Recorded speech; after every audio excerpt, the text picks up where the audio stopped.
ሰላም በዚህ ቪዲዮ ሲነርስ የተባለውን አሪፍ ፊልም አቀርብላችኋለሁ። ፊልሙ እንደምትወዱ ስለማልጠራጠር ላይክ እያደረጋችሁ እንድትጀምሩ ጠይቃችኋለሁ። ወደ ፊልማችን እንገባለን።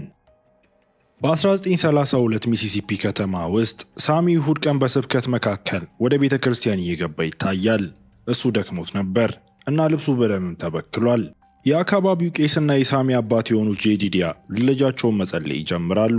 ሳሚ ግን አንድ አስፈሪ ፍጡር ትዝ ይለዋል። ሰውየው ሰይጣናዊ ሙዚቃውን ማቆምና ንስሐ መግባት እንዳለበት እየነገረው ሳሚንም እያቀፈው ይታያል። ነገር ግን ሳሚ የተሰበረውን ጊታሩን አጥብቆ ይዞ ጭራቆቹን ማስታወሱንም ይቀጥላል። ይህ የሆነው ከአንድ ቀን በፊት ነው። መንትያ ወንድማማቾች የሆኑት ስሞክና ስታክ መከላከያ ሰራዊት ውስጥና ከዚያም በቺካጎ ለጋንግ ቡድን ከሰሩ በኋላ ወደ ቤታቸውም ይመለሳሉ። ከጋንጉ ለሰረቁት ገንዘብ ምስጋና ይግባውና ቆየት ያለ የእንጨት መሰንጠቂያ ህንፃና መሬቱን ከቀድሞ የኩክሉክስ የተባለ የነጭ ዘረኛ ክላን አባል ከሆነው ሆግውድ ከተባሉ ሰውዬ ይገዛሉ።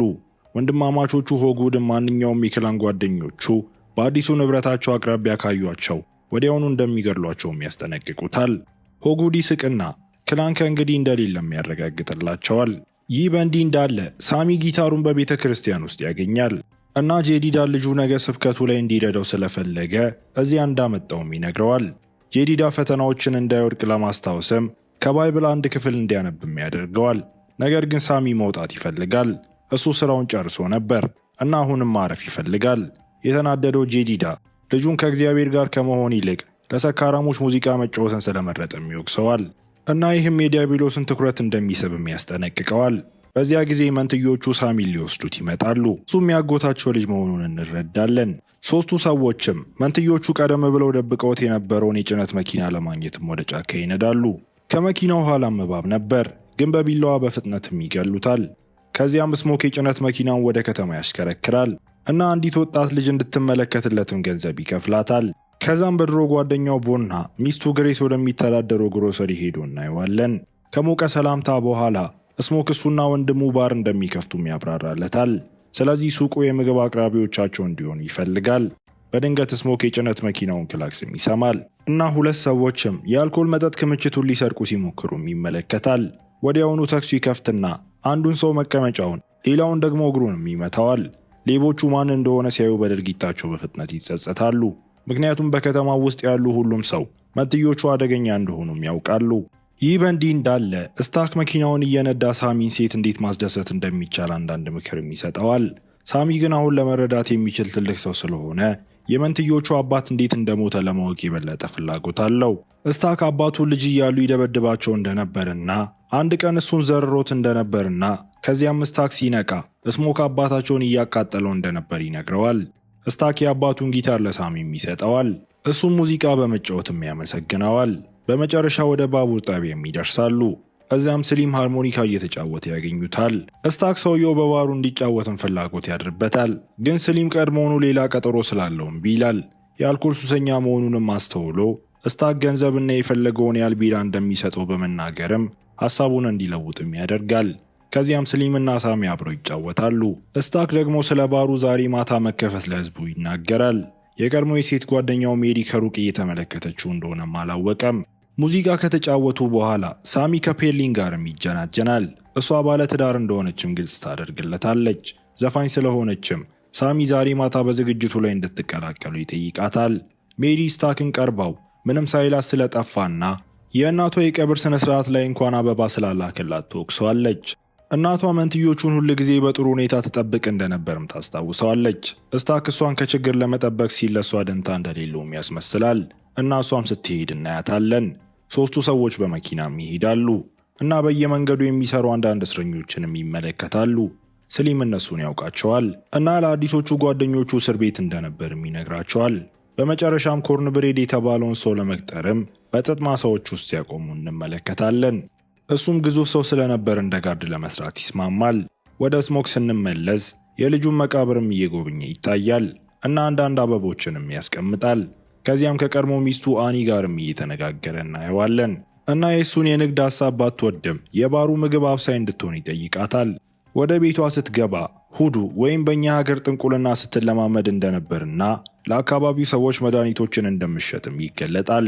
ደንበኞቿ ከሄዱ በኋላም ስሞክ አስማትና መናፍስት እንደሌሉ ይጠቅሳል። ይሁን እንጂ አኒ አስማት ለእሱ ሲሰራ እንደነበር ትናገራለች። ምክንያቱም እነዚህን ሁሉ ዓመታት መንትዮቹን ለመርዳት የጥበቃ ስርዓቶችን ስትሰራ ነበር።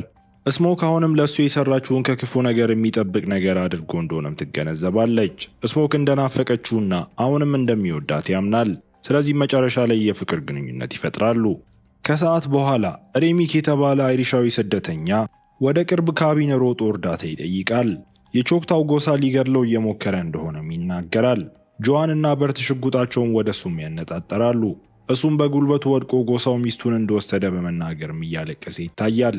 በቤቱ ውስጥ የክላን ዩኒፎርሞችንም ካስተዋለ በኋላ ባልና ሚስቱን ለእርዳታቸው በምላሹ አንዳንድ የወርቅ ሳንቲሞችን እንደሚሰጣቸው ይነግራቸዋል።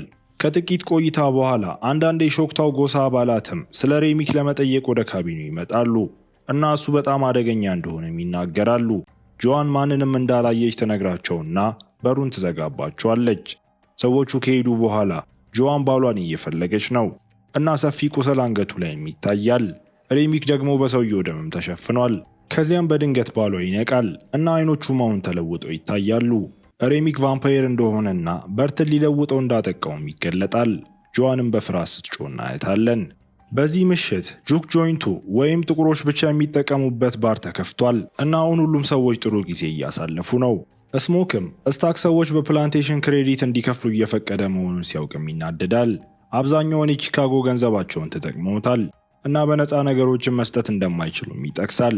ስታክና አኒ ህጎቹን ትንሽ ለመቀየር ፈቃደኞች ከሆኑ ቦታው ተወዳጅ እንደሚሆንና ብዙ ሰዎች እውነተኛ ገንዘብ ይዘው እንደሚመጡም ያምናሉ።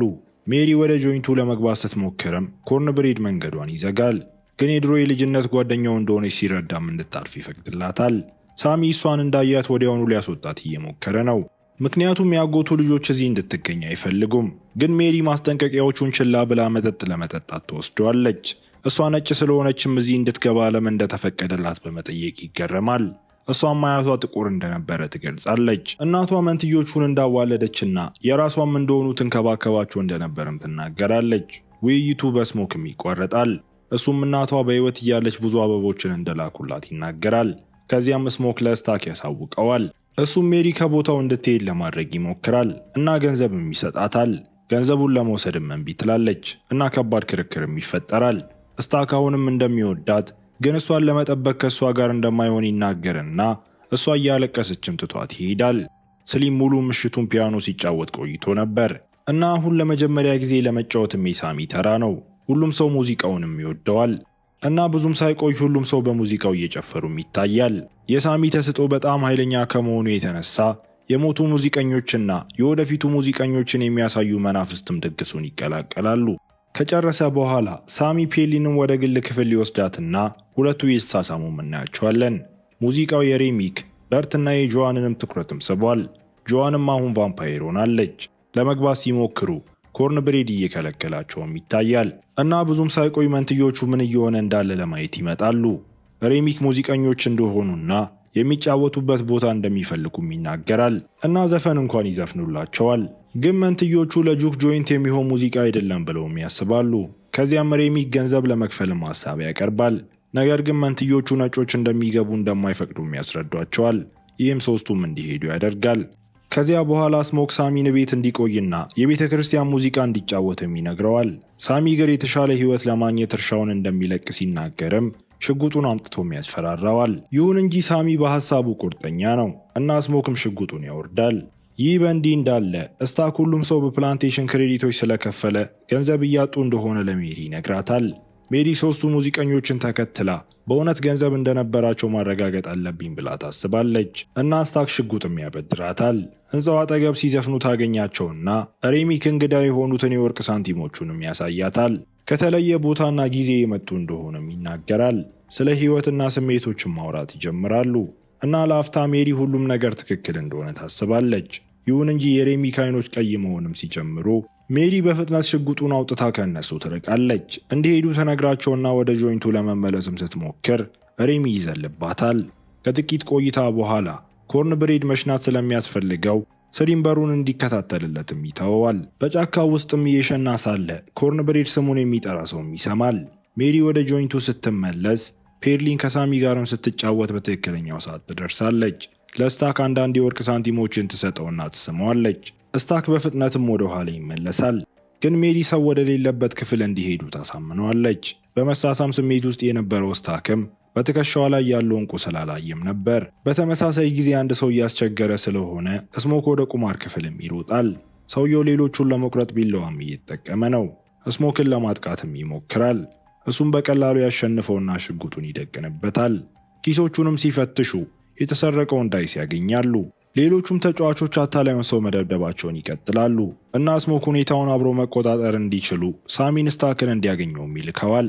ሳሚ በሩን ሲከፍት ጥንዶቹ ስራ በዝቶባቸው እንደሆነ ይመለከታል። ስለዚህ ወደ ስሞክ ተመልሶ ወንድሙ ስራ ላይ እንደሆነም ይነግረዋል። የተናደደው ስሞክም ወንድሙን ራሱ ለማምጣትም ይሄዳል እና ኮርንብሬድ ከፊት በር ላይ እንደሌለም ያስተውላል። ስሊም ኮርንብሬድ ለመሽናት ወጥቶ በጣም እንደቆየ ይናገራል። ከዚያም ስሞክ በመጨረሻ በሩን ሲከፍትም ቫምፓየር የሆነችው ሜሪ ስታክን ስትነክሰውም ያገኛታል። ስሞክ ወዲያውኑ በሁለቱም ሽጉጦቹ ይተኩስባታል። ግን በቀላሉ እሷ ማገገም ትችላለች እና ሁሉም ሰው እንደሚገደል ታስታውቅና ከዚያም እየሮጠች ትታያለች።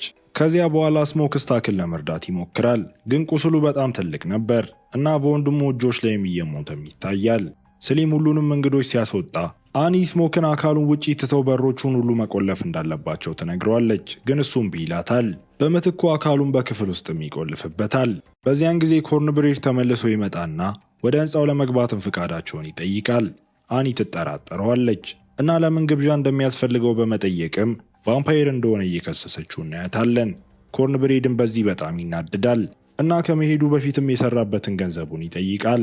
ግን ስሞክ ሊከፍለው ሲል ኮርንብሬድ የቫምፓየር ፊቱን አሳይቶ ጎትቶ ይዞት ይወጣል። እሱም ለመንከስ ዝግጁ ነበር። ስሞክ ወዲያውኑ ፊቱ ላይ ይተኩስበታል። ግን ሽጉጡ ምንም አያደርገውም። ኮርንብሬድ እንደገና ለማጥቃትም ሲሞክር ስሞክ ወደ ውስጥም መሮጥ ይችላል እና በሩንም በጊዜው ይቆልፋሉ።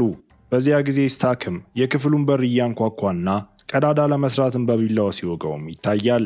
ስታክ ደህና እንደሆነም ይምላል። ግን አኒ ስሞክን ስታክ እንደሞተ ስለዚህ ይህ ፍጡር ከእንግዲህ ወንድሙ እንዳልሆነ ታስታውሰዋለች። በድንገት ስታክ በሩን ይሰብርና በዚህ ሂደትም ሳሚን ማጥቃት ይጀምራል። አኒ የተጠበሰ ነጭ ሽንኩርት ጭማቂ ፊቱ ላይም ትወረውርበታለች። ይህም በጣም ስለሚጎዳው ስታክ እየሮጠም እናየዋለን። ስሞክ ሳሚን ሲረዳ ግሬስ መኪናውን ሊወስድ የሄደውን ባሏን ማግኘት እንደምትፈልግ ትናገራለች። ይሁን እንጂ አኒ ፀሐይ እስክትወጣ ድረስ ቤት እንድትቆይም ታሳምናታለች። ከዚያም ለቡድኑ ስለ ቫምፓየር ታሪክ ሁሉንም ነገር እየነገረቻቸው እናያለን። ስለዚህ የጦር መሳሪያዎችንም ማዘጋጀት አለባቸው። እነዚህ ፍጥረታት በነጭ ሽንኩርት፣ በእንጨት፣ በቅዱስ ውሃ፣ በብር ስለትና በፀሐይ ብቻ ሊገደሉ ይችላሉ። ማሰሮዎቹንም በነጭ ሽንኩርት መሙላት ይጀምራሉ እና የወንበር እግሮችንም በመሳልም ወደሚዋጉ እንጨቶችም ይለውጧቸዋል። ሳሚ ደግሞ ሙዚቃቸው ይህን እንዳደረገ በማሰብ ይገረማል። በግል አኒ ስሞክን ከተለወጠች ነፃ እንደሚያወጣት ቃል እንዲገባ ታደርጋለች። ከዚያ በኋላ ቡድኑ ከኋላ ክፍል ውስጥ የሞተ እንግዳም ያገኛል። ሳሚና ስሞክም አካሉን ከህንፃው ውጭ ይጎትታሉ እና ሬሚክ ብዙ ሰዎችን እንደለወጠም ይመለከታሉ። አሁን በዙሪያው እየጨፈሩና መሳሪያዎችን እየተጫወቱ እያለም እሱ ይጸፍናል። ሁለቱ በፍጥነትም ወደ ውስጥ ይሮጣሉ እና አኒ ሁሉም ሰው አሁንም ሰው መሆኑን ለማረጋገጥ ነጭ ሽንኩርት እንዲበሉ ታደርጋቸዋለች። ፔሊንም ስትናደድ ስሞክ እንድትበላ ለማስገደድም በሽጉጡ ያስፈራራታል።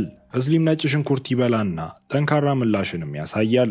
ግን እሱ የጠጣው የአልኮል መጠጥ እንዳሳመመውም ያስረዳቸዋል። በዚያን ጊዜ አንድ እንግዳ በሩን ያንኳኳና እንዲገባም ይጠይቃል። ስሞክ በሩን ሲከፍትም ሰውየው ቀድሞውኑም በኮርንብሬድ እየተበላ ነው። ከዚያም ቦ ወደ በሩ ይመጣና ለግሬስ መኪናውን ዝግጁ እንዳደረገ ይነግራታል።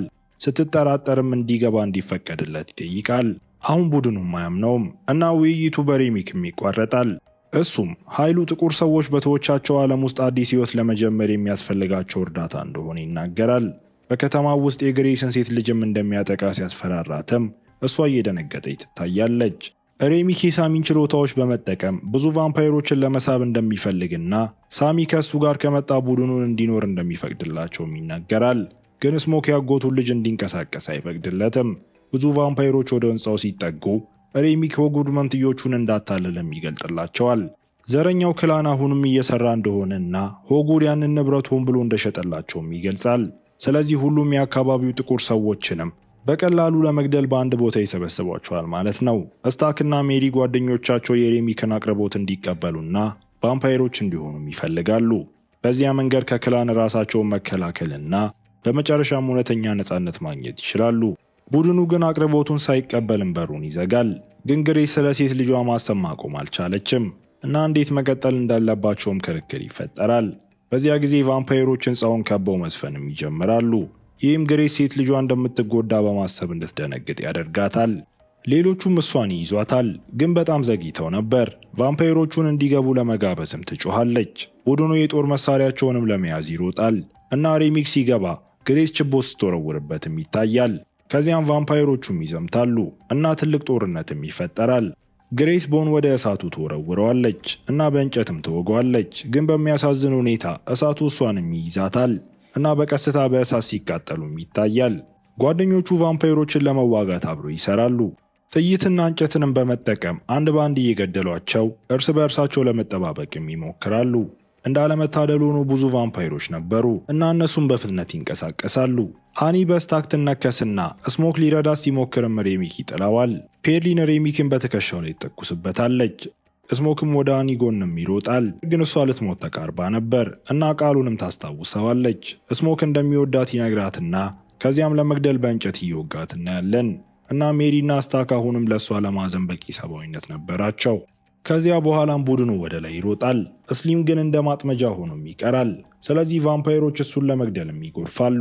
ሬሚክም በላይኛው በር ላይ ይታያል እና ሁሉንም ወደ ውስጥም ይመልሳቸዋል። ስታክ ወንድሙን ሲያጠቃ፣ ሬሚክ ደግሞ ሳሚን ለማግኘት እየሞከረ ነው። ፔርሊን ሬሚክን ለመውጋት ትሞክራለች፣ ግን በቀላሉ ምሰሶ ላይ ይገፋትና ይነክሳታል። ስሞክ ስታክን ወደ ታች ይገፋውና ሬሚክን እንዲርቅ ለማድረግም እሱ ላይ መተኮስ ይችላል። ሳሚ ወደ ፔርሊን ለመቅረብ እየሞከረ ነው፣ ግን እሷ በቅርቡ እንደምትለወስ ስለምታውቅም በፍጥነት እንዲሄድም ታደርገዋለች። በላይኛው በር በኩል በመዝለልም ሳሚ ከህንፃው ለመሸሽ ይሞክራል፣ ግን በዚህ ሂደትም እግሩን ይጎዳል። እያነከሰ ሲሄድም ሬሚክም ከህንፃው ዘሎ ወጥቶ ከኋላው ይከተለዋል። ቫምፓየሩን ፊቱን ይቧጭረዋል እና ወደ ሐይቁ ውስጥም ይጥለዋል። ሬሚክ ሳሚን ለመንከስ እየተዘጋጀ እያለ ሳሚ በድንገት መጸለይ ሲጀምርም ያመነታል። ሁሉም ሌሎች ቫምፓየሮች በዙሪያቸው ይሰበሰባሉ። ሬሚክ ይናደድና ስለ ሃይማኖት መጥፎ ነገር እየተናገረ ሳሚን በሐይቁ ውስጥ ማስጠም ይጀምራል። በህንፃው ውስጥም መንትዮቹ መፋለማቸውን ይቀጥላሉ። ሁለቱም በጣም ግትር ነበሩ እና ተስፋ ለመቁረጥም እምቢ ይላሉ። በመጨረሻ ስታክ ስሞክን መሬት ላይ ሊጥለውም ይችላል፣ ግን ሊነክሰው ሲሞክርም ማድረግ አልቻለም። ስሞክ እድሉን ተጠቅሞ ይከረብተውና ስታክን ባለመጠበቁ ይቅርታ እየጠየቀውም እንጨት ይይዛል። ነገር ግን እሱም ወንድሙ ላይ ጨክኖ ሊወገው አልቻለም። በሐይቁ ውስጥ ሳሚ መዘናጋቱን ተጠቅሞ ጊታሩን ይይዛል እና በሬሚክ ራስ ላይም ይሰብረዋል። ይህም ሁሉም ቫምፓየሮች በህመም ውስጥ እንዲሆኑም ያደርጋቸዋል። የጊታሩን ቁራጭ ከራሱ ላይ ካስወገደ በኋላ ሬሚክ እንደገና እሱን ለማጥቃት ይዘጋጃል። በድንገት ግን በስሞክ በእንጨት ሲወጋ ይታያል። በዚያን ጊዜም ፀሐይ ትወጣለች እና ሁሉም ቫምፓየሮች በቀስታ በእሳት ይቃጠላሉ። ሬሚክም ተቃጥሎም ይሞታል። ከዚያ በኋላ ስሞክ ክላን ከመምጣቱ በፊትም ሳሚን በመኪናው እንዲሄድ እያደረገው እናያለን። ሳሚ ቤተ ክርስቲያን ሲደርስ ስሞክ የሚያገኛቸውን ሽጉጦች ሁሉ እየሰበሰበ ነው። ብዙም ሳይቆይም ሆጉር ከበርካታ የክላን ሰዎች ጋርም መጥቶ በሮቹ ተቆልፎ ያገኛቸዋል። ስሞክ ከጫካው ውስጥም ሽጉጡን መተኮስ ይጀምራል። ግማሹን ቡድን ከገደለ በኋላ ወጥቶ መተኮሱንም ይቀጥላል። ክላኑም መልሶ የተኮስበትና ስሞክ ሆዱ ላይ ይጎዳል። ሁለት ሰዎች በጭነት መኪና ለመሸሽ እየሞከሩ ነው፣ ግን ስሞክ ቦምብ የወረወረባቸውና የጭነት መኪናውንም ሲያፈነዳው እናያለን። አሁን የቀረው ሆጉድ ብቻ ነው እና ስሞክ ከሱ ሲጋራም ይወስዳል እና ሚስቱና ልጁ ቅርብ እንደሆኑም ይታወቀዋል። ከዚያም ሆጉድ ገንዘብ ሊሰጠው ሀሳብ ቢያቀርብም ግን ስሞክ በጥይት ተኩሶም እየገደለው እናያለን። በተመሳሳይ ጊዜ በደረሰበት ጉዳትም ስሞክ ይሞታል እና ከቤተሰቡ ጋርም ዳግም ሲገናኝ ይታያል። በቤተ ክርስቲያን ሳሚ ጊታሩን ለመጣል እምቢ ብሎ ለአባቱ ሙዚቃውን እንደማይተውና ወደ ሰሜን ሚሲሲፒ ለቆ እንደሚሄድም ይነግረዋል። ከብዙ ዓመታት በኋላ አዛውንት የሆነው ሳሚ አሁን በክለቦች ውስጥ ይጫወታል። አንድ ምሽት ሜሪና ስታክም ሲጎበኙት ይታያሉ። እሱም ስሞክ ሊገላቸው እንዳልቻለና ሳሚን ላለመንካት ቃል አስገብቷቸው በምላሹም እንደለቀቃቸው ያብራራሉ።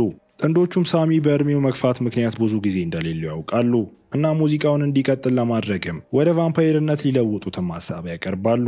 ሳሚ ዓለም በቅቶኛል በማለትም ሀሳባቸውን አይቀበልም፣ ግን አንድ የመጨረሻ ዘፈን ሊጫወትላቸውም ይስማማል። ከዛ ምሽት ጦርነት በፊት የነበረው ትርኢትም የህይወቱ ምርጥ ቀን እንደነበርም ያምናል እና ስታክም በዚያ ይስማማል። ፀሐይን ለመጨረሻ ጊዜ ያየበት ከወንድሙ ጋር ያሳለፈው የመጨረሻ ጊዜና ነፃነት ሲሰማው የመጨረሻ ጊዜ እንደሆነም ይናገራል። ፊልሙም እዚህ ጋር ይጠናቀቃል። እስከ መጨረሻው አብራችሁኝ ስለነበራችሁ አመሰግናለሁ። በቀጣይ ቪዲዮ እስክንገናኝ ድረስ መልካም ጊዜ